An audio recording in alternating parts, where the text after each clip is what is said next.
Hey guys, Weekly Light here, and today I'm going to be covering the Gnome.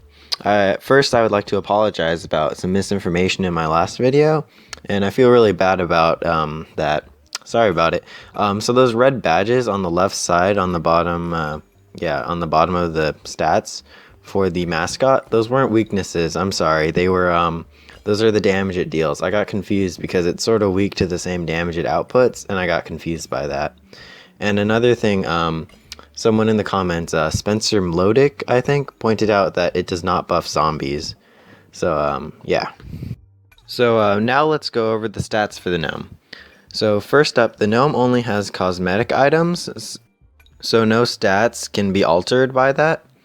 Okay, so it has 50% weight, 4 damage, 3 tiles of range, and a decent defense stat.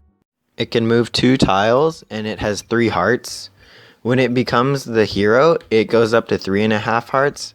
I have found this to be 45-ish health, approximate, to 55-ish health when it becomes the hero. It has a mounting badge, a launch badge, and a defense badge. And so the launching mechanic, I'll get to that later. But it's weak to poison and fire. It's immune to being snared by a net, and it resists electricity. And it also gets bonus damage against robots.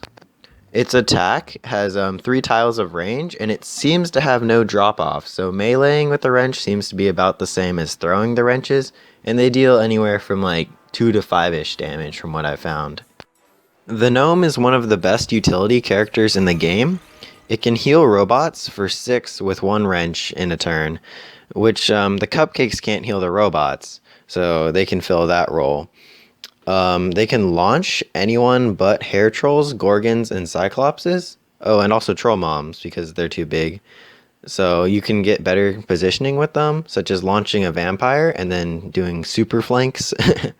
So if you want more information on that, you can watch the movement mechanic video for additional information. I'll try to link that below. Okay, so now let's go over the strategy of using gnomes. You get 2 of them. So that means that you can launch up to 2 characters per gnome unit you bring. They have a combined heal of about 12 per turn on a robot, so it can really sustain your robots. They deal decent-ish damage, considering there's 2 of them. So they do on average like 8 damage per turn, which isn't terrible. And then they definitely pair really well with robots, and they pair with things that can be launched. I personally like to pair them with vampires or kobolds because you can launch the vampires to get super flanks with their flying also and pick off things that are hiding in back. And you can also launch kobolds who get bonus damage against archers to take out the archers like who are hiding behind the front lines. So thank you for watching the video, and don't forget to like, favorite, and subscribe.